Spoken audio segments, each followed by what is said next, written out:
Почитувани гледачи, добар ден и добре дојдовте во ново издание на емисијата Аргумент Плюс, последно за оваа работна недела. Реков дека емисијата ја посветуваме на вчерашните научни тези изнесени на научната конференција организирана од Центарот за стратегиски истражувања Аксенте Богоев Приману. На таа иста конференција учествуваше со свој настап, со свој говор, со свој гледиште на нештата и надворешно-политичкиот коментатор Љубомир Гајдов на темата противниците на проширувањето на Европската Унија и со тоа противниците на Македонија за да се прошири Европската Унија со нашата земја. Гајдов, добар ден и благодарам што прифативте да сте дел од ова издание на емисијата. Имаше вчера интересна научна конференција, убаво е да се виде толка број 50 на представници и на МАНУ како академици и професори од приватните и државните универзитети, од други научни институти од државава. Убаво е што и тие се изјаснија, практично не го отстапија просторот само на политичарите да го водат орото во делот на уставните измени, и тие излегоа со своји ставови гледишта. Генерална оценка беше дека треба да се редактира во целост преамбула и да се стават внатре сите заедници кои што се регистрирани при последниот попис. Како вие гледате на овие тези што беа вчера изнесени на конференцијата? Револуционен беше настапот на професор Шкарич. Тој вели, навредливо е да напишете тие и други. Тоа е срамота, века. Како Хрватска прво имало 3 заедници, па сега Европска Унија ги натера да има 22. Ништо не ни пречи да имаме ние сите што се пријавиле. Затоа што на тој начин ниту се маргинализираат, ниту се, како рече он, асимилираат. Треба секому да дадеме шанса да каже на која заедница и припаѓа. Токму тоа рече професор Шкарич. И уште една имаше многу сериозна теза. Таа комисија што треба да го надгледува работењето на тие заедници од парламентот. Комитетот што е во собранието, да. така. Прво вика, глупост е што и македонците се бутаат во таа комисија. Македонците не се малцинство. Друго вели, ова е аритметика, 8 македонци и 8 албанци, другите по еден. Како може тоа? Зарем тие помалку вредат? И пазите, вели, тоа може да се претвори во втор дом на парламентот и да станеме тоа што не сакаме, федерална држава. Ако има дводомен парламент, тоа века е вовед во федерална држава. И затоа неговиот говор, неговата беседа, што беше невидено кратка, иако тој е познат по епско говорење, беше дочекана со аплауз. А најмалку ми остави впечаток тоа што заменик премиерот, шефот на преговорачката екипа со Европска Унија, Маричич, рече нешто што не сум чул до сега. Многу се радувам што овој ум на МАНУ и другите ќе ни помогне во тамошните преговори со Европска Унија. Значи, прв пат државата, политиката да побара памет. Зашто познато е, научниците, филозофите имаат памет, немаат моќ. Овие немаат памет, а имаат моќ. И затоа мислам дека се создаде вчера феноменална синтеза меѓу ум и власт. Така, рековме дека генералните насоки и оценки што вчера можеа да се слушнат беа во правец дека не е ништо штетно и страшно ако се промени уставот во делот на додавање уште на овие 5, мислам дека се не се само бугарите, па имаше и некои предлози, вели таа да биде дополнета преамбулата со текст кои ги остваруваат своите слободи и права почитувајќи го националниот идентитет, јазик и култура и историски корени на македонскиот народ и деловите од другите народи кои живеат во републиката. Дали сметате дека ова нема да се спротивстават бугарите ако има едно вакво објаснување или дополнување на текстот? Бугарите никој за ништо не ги праша. Ова е наше преговарање со Европска Унија. Тоа е првата работа. А пред некое време на една друга телевизија професорот Владо Поповски рече дека... Но на нивно инсистирање сега се прават овие измени. Вака е приказната. Во Загреб премиерот Бојко Борисов дигна рака да почне Македонија преговори. Арном, ако се врати во Софија, тој рускиот генерал, рускиот пилот Румен Радев ја собра целата влада и однесе во собранието во парламентот и направија една голема антимакедонска декларација. Не го признаваат јазикот, историјата, културата, идентитетот. Кога Америка ги стегна преку Европска Унија, дојде предлогот на председателот Макрон. И што се сведе тоа на 3 точки. Бугарите во устав, да престане така наречен говор на омраза и да не ги нарекуваме фашистичка држава. Што е будалаштина. Еве сега имаше една комеморација во Ваташа, а пред неколку месеци еден голем бугарски драматург рече на прашање новинарот, ама не мрзат македонците. Па има 3 големи причини, вели. Прво, ги потикнавме на Илиндерско востание, а ни протестна нота не му пративме на султанот. Второ, ја поделивме 913 година во Букуреш, Македонија, се има Бугарска Македонија, Грчка Македонија, а нашите сакаат да земат и Српска Македонија. Се мисли на Вардарска. Так. И трето, вели, зашто се лажеме дека не сме биле фашистички слуги на Хитлер? Хитлер наредил 200.000 бугарски војници да го окупираат Балканот.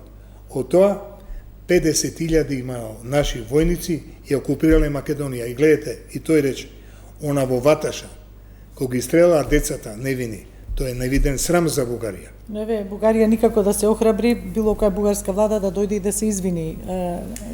Со тоа мислам дека многу ќе направат на патот еве на јакнење на довербата и малку на слегнување на година дена поларизираност. од договорот бугарско-македонски добро соседство беше во Скопје премиерот Бојко Борисов и го однесол во монополот кај што бил соберен центар за евреите пред да ги пратат во Треблинк. На 2 метра од мене чекав исто што направи пред мои очи на 7 јануари 70 година Вили Брандт во Варшавско гето да падне на колена и да моли за прочка. И сега од Ваташа му рекоа новата бугарска министерка да дојде овде да моли за прочка. Пазите, ние сме учеле заедно филозофски студии. Основа на етичка култура да признаеш грешка. Еве, неќе да признаат грешка. Така. Не ја признаваат. Од вчера уште само пред да ве прашам и да одиме на вашата тема, а вчера имаше и тези кои што одеа дека треба да се внимава малку и за реперкусиите кои што можат да ги донесат овие уставни измени што се заговараат, ќе видиме дали ќе се случат. И има и доста предупредувања за можноста од злоупотреби од било која страна. На што се мислеве, колега Гајдов? Тоа се, мислам, спекулации. Ова работа е чиста. Дека бугарите ќе влезат во уставот, тоа не е спорно. Оној младиот лидер од Куманово вели да, ама да бидеме сигурни дека нема да не оценуваат со одложен пристап, па овој талентов шефот на ВМРО ДПМН му ја краде идејата и он сега говори со одложено пристапување. Плюс му ја краде онаа... Со одложена важност, така, да, за уставни. И му ја краде и првата идеја, што ја рече во својот дуел со Никола Димитров, дека треба да има голем фронт македонски, консензус, за да се спречи на тамошно уценување од Бугарија. Еве, дали очекувате да се направи таков широк фронт македонски, Гајдов? Вчера и научниците излегоа со тоа дека политичарите премногу од дневната политика се водат кога зборуваат на овие вака суптилни теми, дека треба малку да оладат, условно речено. Еве и научната мисла се вклучува во целата таа дебата. Дали очекувате малку поголем разум да покажат политичарите во овој дел? Еве, 30 години гледаме, нема таков доказ. Ама сега, кога конечно Америка зема да го води процесот, зашто Америка нешто не сака, што сме убави, паметни, честни. Америка, ако не го стави целиот Западен Балкан во Европска Унија, тука ќе им дојде Путин со парите на кинезите и крај на американската доминација во Европа. Посебно сега со инвазијата во Украина. Вчера слушам. Ова беше и дел од вашите тези што вчера ги развивте нели на дебатата за противниците на Македонија во ЕУ или на проширувањето на Европската Унија. Број еден газда на Балканот е Путин. Сега Значи, во моментот се уште Значи не е во прашање геополитика, што сите зборуваат, а не разбираат, туку овде е геоекономија. Со Путиновите енергенси, газ и нафта, со кои што го покрива целиот Балкан, посебно нашиве таленти овде, нема ништо од така наречена економска независност. А се сеќам во наше време, Тито ви каже, ако нема економска независност, нема политичка независност. Според тоа, ако Путин овде дотура нафта и газ, значи може секој момент да каже стоп и целата Македонија да застане, да се смрзне. Значи, вториот непријател на Македонија во Европска унија се бугарите. Таа што е Нинова, шефица на бугарската, така наречена социјалистичка партија, таа се фали дека се тие партија 140 години. Што сака да каже? Дека тие 60 години од Тодорче Живков, кој што е шампион на антимакедонизмот, она ги лапнува ко локумче, не заборава дека тоа се најстрашните денови на бугарскиот шовинизам. Пазите, Бугарија толку беше побудалена, што предлагаше Тодорче Живков да станат 16-та советска држава, република. Значи, бугарите се втори. И трети се... со дел од елементите таму, не сите, да не генерализираме, се разбира за така. политичарите. За политичарите, така.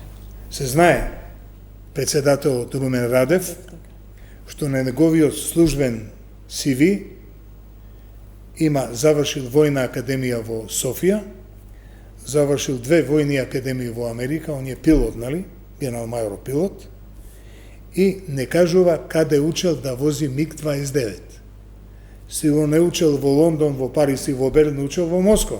Ако во Москва учиш да станеш генерал, таму има закачка, со вика КГБ. Имам една во каа книга, требаше да ја донесам, КГБ во Бугарија. Таму има список на политичари, на дипломати, на академици, на професори, на новинари. Свите биле соработници на второ управление, значи држава безбедност. Пазите, во социјализмот нема теорија да станеш некој функционер без да каже за тебе државна безбедност, тој добар е соработник. И трето, нашиве овде. Нашиве се во тајни сојуз со бугарите и со Путин. Шефот на Левица експлицитно вика: јас сум против НАТО, јас сум против Европска унија. Добро, не велат дека се против Европска унија, за против НАТО велат, така. Па тоа пакет оди, не може ова сакам, но ова се не против уставните измени, да, тука. Ама тоа е за она евроско-азиска заедница, значи путинист. Не знам дали го плаќаат, ама на онаја голема манифестација на ВМРО ДПМН на 19. мај 1915 пред собранието, илјадници од тамо демонстрантите или манифестантите носеа Путинова мајца со руски државни и црковни знамења. И после 3 недели на така наречениот источен Давос во Петербург, нашиот јунак Никола Груевски седи со Путин и со Кисинџер. Нема слика ваша и моја, него има на Груевски. Не е шела. И од друга страна, не можам да верувам тоа што видов. Мицковски, тоа што се потпишува професор доктор, во Словенија на самитот на така наречени народни партии, се слика со Орбан и изјавува безсрамно: Орбан ќе ми помогне да напишам изборна програма. Човек да не верува на тоа што гледа и слуша. Или пред тоа лани, кога победи 4ти пат Орбан, беше во Будимпешта да се слика со него и да му честита. А Орбан е главниот човек на Путин во Европа. Еве сега во Вилнус има самит на Европска унија и се обидуваат овие американците и другите да го кандидираат Киев, Украина за кандидат. Орбан вика јок. А пошто се гласа со консензус, значи Орбан е главниот човек што ги брани Путиновите интереси во Европска унија. Еве, околу таа можноста, бидејќи ја спомнавте Украина, дали сметате дека сега поради тоа што ќе биде поканета Украина да се приклучи на Унијата и да стане кандидат, нели, дали очекувате дека тој процес ќе го забрза и овој процес со земјите од Западен Балкан? Бидејќи некој многу верува и полага во тој процес. Има амандман. Украина веќе е ставена за кандидатура.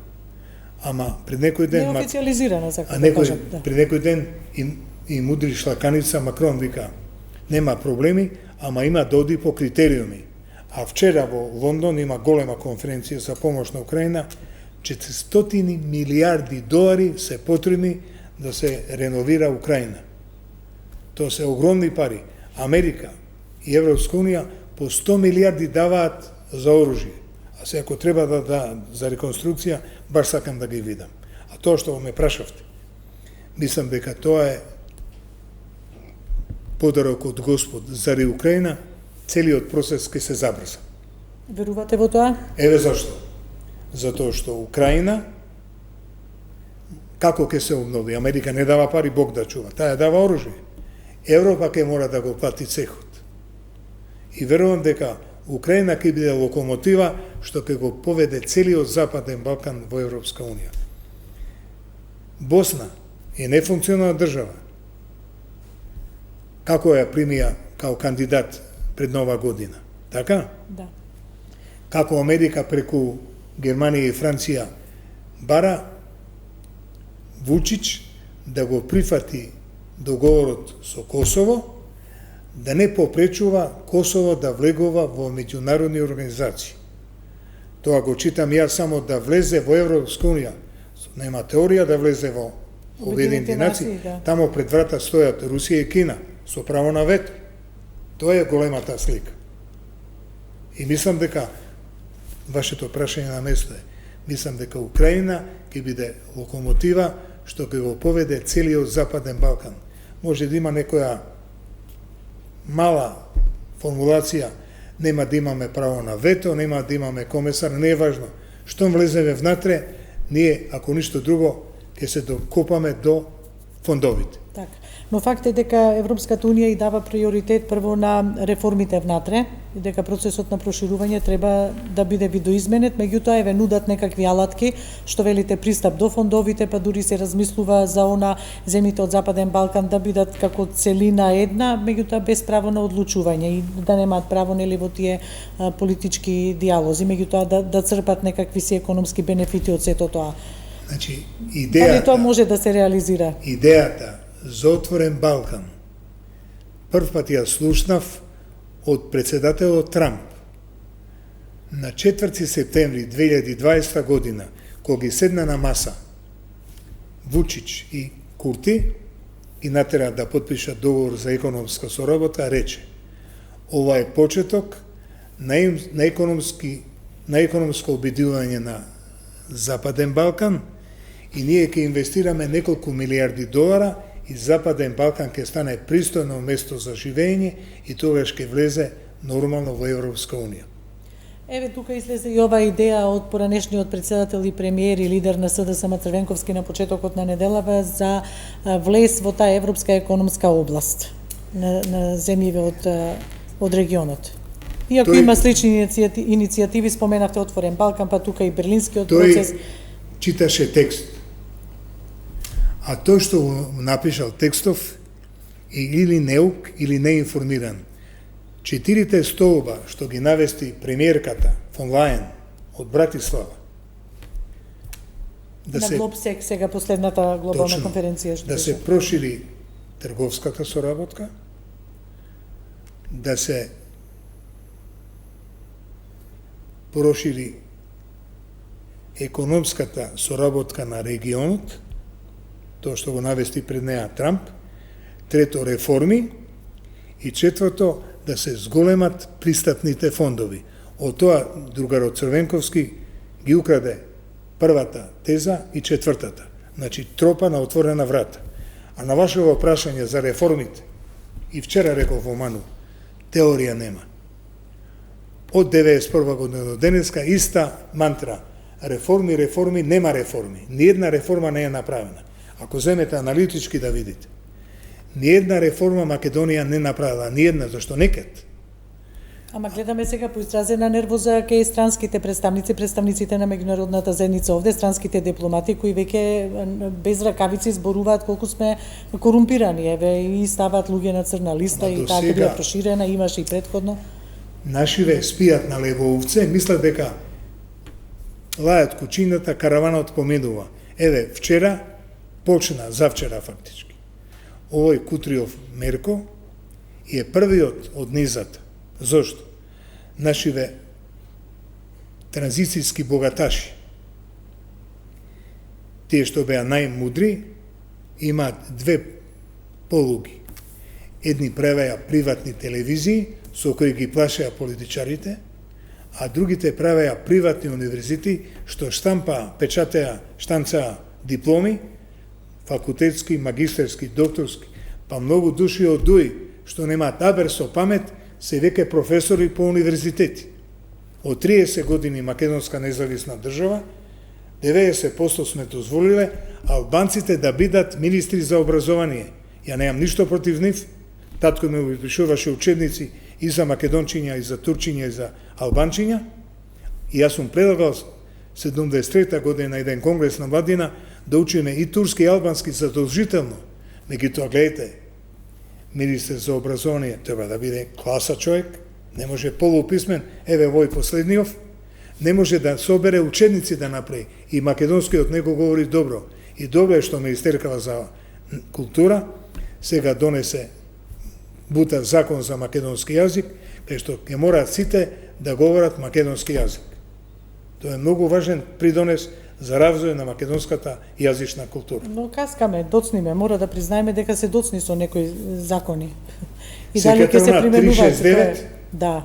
3 месеци што треба? 6-9. Да. Тој сега што е министер за надворешни работи, хирург за дебело црево. И од тие многу Тој гајле нема. Џон, тој сврти 5 ресора, ништо не направи нигде. И секој ден прави по некоја штета. Еве, затоа велам, колега Гајдов, колку сме ние кадрни да ги тераме овие процеси без странска асистенција? Нема теорија. Еве зашто. Американците. И колку ќе бидат трпеливи странците за да можат да ни помагаат на тој пат. Затоа што еден дел од работите ние треба сами да ги завршиме дома. И борбата со корупцијата нема да дојдат голема сила ко Америка и ко носач на авиони. Цел ден му треба на носачот да се сврти, не е тоа хидроглисер. Пред 2 години, оној закон за Магнитски ги прозива србите, бугарите, грците и албанците. И моите другари викаат, гледаш, ние сме бенефицирани, не викам. Додека не почнат преговорите со Европска унија, не гледаат да остаат на мира. Ако ќе почнеме, тогаш ќе го земат стапот и за нас. Еве го Рамиз Мерко, прв, што ќе му одерат кожата. Пазите, зашто молчат неговите? Као требале органите да проверуваат. Па пола началството на ДУИ ке него земале дипломи. И тој им вика, ако ме оставите на СО, ќе кажам, кои имате дипломи, земено без пари, а немате положено испити. Затоа ги оценува. Тоа од авион се гледа, не треба да си доктор по филозофија. Во овие услови како очекувате дека ќе има разврска и борба со корупцијата овде? Како ќе се случи тоа? Америка да ги даде тие лани што ги кажа 4 милиарди долари за економски развој. Ама ние сме буре без дно, колега Гајдов, како ќе ги даде кога и се зимаат, еве не се задоволни од тоа како со тие пари што ги носат тука за реформи, нема никаков напредок. Лани Американскиот конгрес донесе закон за 4 милиарди долари бакшиш на Западен Балкан за економски развој и борба против корупција. Кај се парите? Не ги даваат. Они мора да направат структура, култура на отчетност, на казливост, тоа што збореше бившата амбасадорка. Ја обожавав таа, оваја нигде ја нема. Нигде ја нема. Како не се појавува и нигде ја нема. Мислам дека направи голема она афера со Бехтел, зашто пазите, коридорот 8. Јас сум го интервјуирал на 15 јануари 96 година Романо Проди, талијанскиот премиер, а потоа европски премиер. Тој ми рекол у студио. Најважна линија за Европа е коридор 8. Тоа е набрз пат од Европа за Азија и обратно. И пазите, на тој коридор 8 норвежаните правеа скица. Јас сум апсолутна граđевина. Треба да имаш feasibility студија за изводливост и за исплатливост на проектот, па концепт идеен, па главен проект. Овде ништо нема од чиста мира, тој Артан Груби генијалецот, не е чудо да го предложат и него за Нобелова награда. Тој подпишува договор со Бехтел. Значи, нашиве се тотално без памет. Наместо да потпише или премиерот, или министерот за сообраќај и врски, или тој шефот на јавни патишта. Пазите, не е приватен дуќан на ДУИ, па тоа докажуваат дека Македонија нема парламент, има две влади, а во двете влади се главни албанчињава. Кој е премиер? Артан Груби, што сака прави? Затоа велам, во една таква атмосфера, еве како што велите вие го споделувате вашиот впечаток, можеби впечаток на повеќе мина, може да се загази подлабоко во овие реформи за Европската унија и уставните измени, меѓутоа и потоа почнува тој процес на преговори, тука веќе нема шега. Јас сум многу привилегиран што вчера имав прилика да слушам врвни интелектуалци, начело со академикот Камбовски, кој што дадоа на знање дека нема да посматраат пасивно што работи политиката на патот до Европска унија. А тоа го знам поранешниот председател на МАНУ, академикот Цветан Грозданов, кој во еден голем интервју за Дневник рече: ние многу знаеме, ама никој не праша. Знаете зошто? Тој што е на власт, мисли никој не му е потребен. А оној големиот наш учител Сенека што вели? Џуџе да го туриш на врв планина, пак џуџе ќе биде. Функцијата не го прави да биде паметен и поштен. Тоа е трагедијата, што нашиве дур се на власт мислат дека се Господ. Ако ќе паднат од власт, се плашат само да не завршат во Идризово. Еве, како да се вратиме на процесот со уставните измени, гледаме дека се одржа таа лидерска средба и еве 2 недели и повеќе после таа лидерска средба нема помирливост на позициите. Тоа е голема измама. Очекувате некаков компромис да се направи и со посредство еве на меѓународната заедница?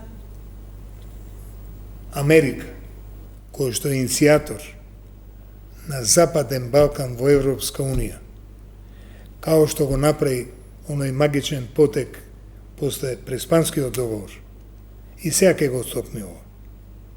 Како со пратеници, како што се направи, но сега велат дека нема да посегнат по такви на тој начин, по такви методи. На политичари ништо не им верувам на политичари.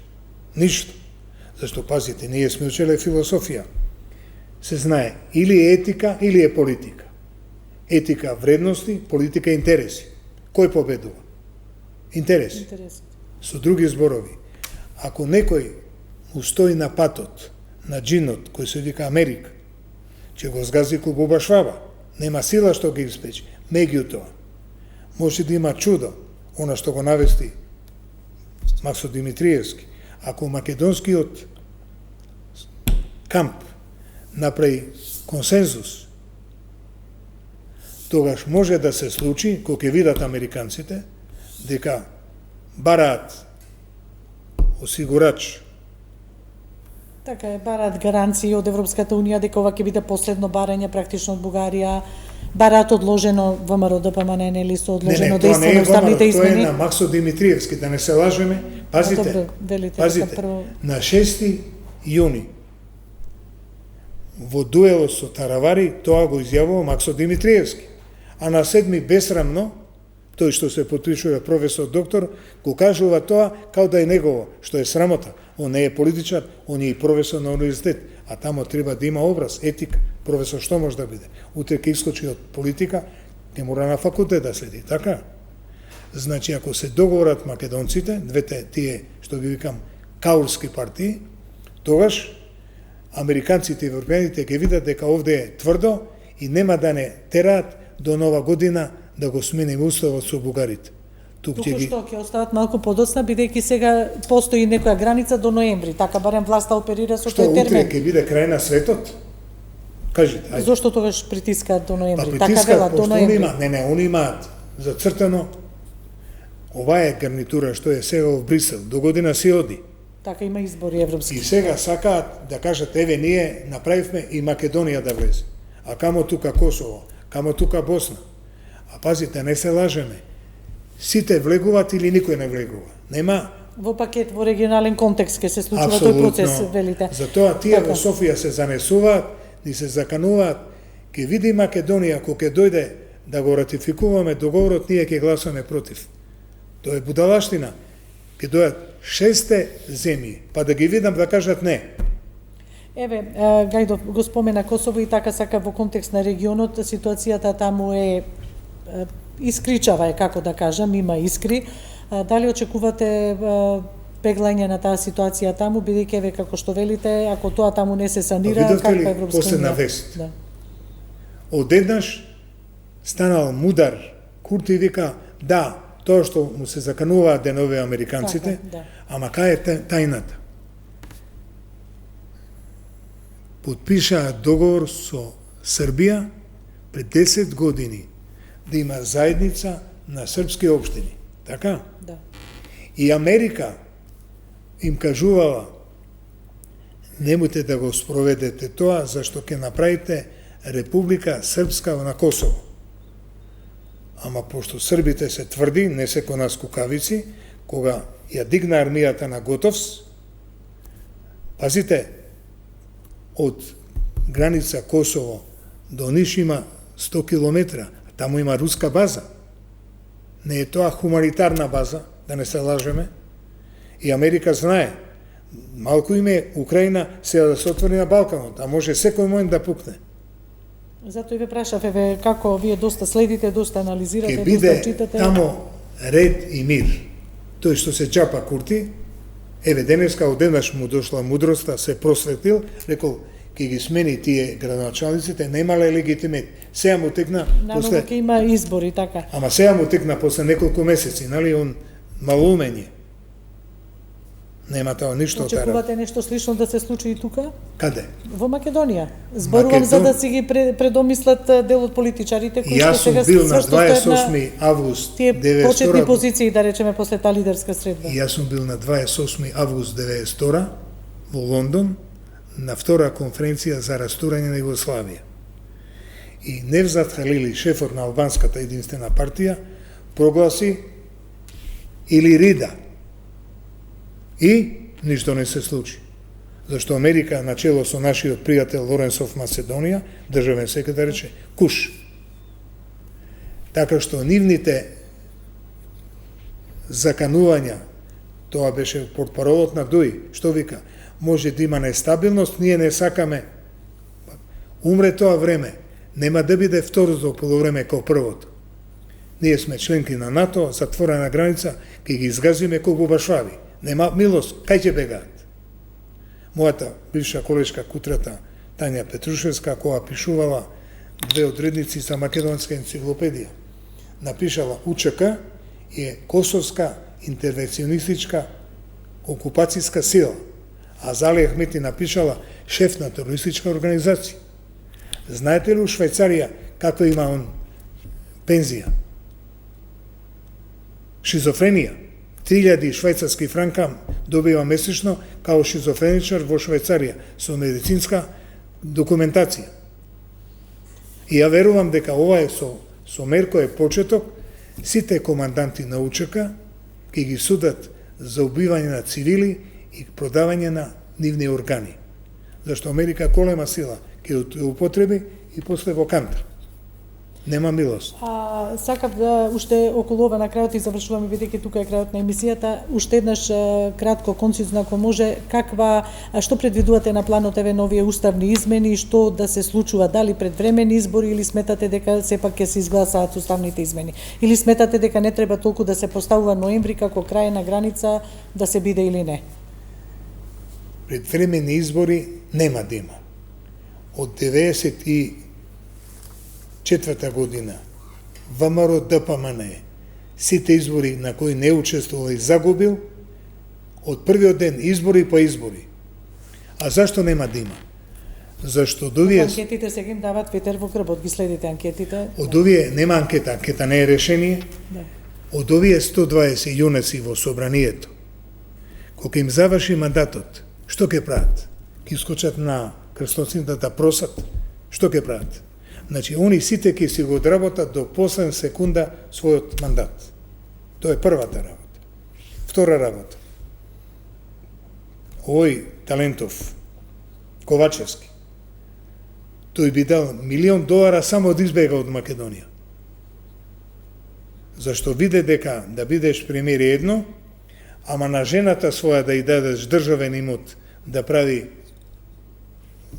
како се вика тие, волтаични Да, на сончева енергија, така. централи, или да му даеш на својот до вчерашен ортак 22 милиона евра да кажеш, ама ја не сум дека таа фирма. Што мислам дека ние сме малоумни? Не може нигде да избега. Доаѓа судни ден, што викаше нашиот колега Благо Јанковски, каде секој ќе мора да каже од кај му се парите. Па гледате, со години се крчка законот за потекло на имот. Ама Зашто каде го е? нема? Затоа велиме каде е, да. Ја му реков пред 5 години на Прибе во Ману. Вашиот програм од 5 точки има дупка. Каква дупка вика? Нема закон за потекло на имот. Без тоа ништо нема. До немате фактички докази. Еве, внукот на Али Ахмети купил Соравија. Така, да. Значи го Трговскиот купил центар, трговски за 20 милиона евро. Од кај му се парите? Од чичком од Америка? Од кај му се парите? Нема кај да бега. Што викаше нашиот учител Јонче по логика. Не се крие минаре во торба. Така е. Гајдов, благодарам што бевте дел од ова издание на Чест ми беше, емисијата, благодарам. така до некое следно гостување. Благодарности до вас и благодарност до гледачите за вниманието со кое не следеа. Останете со програмите на телевизија 24. Почитувани, довидување.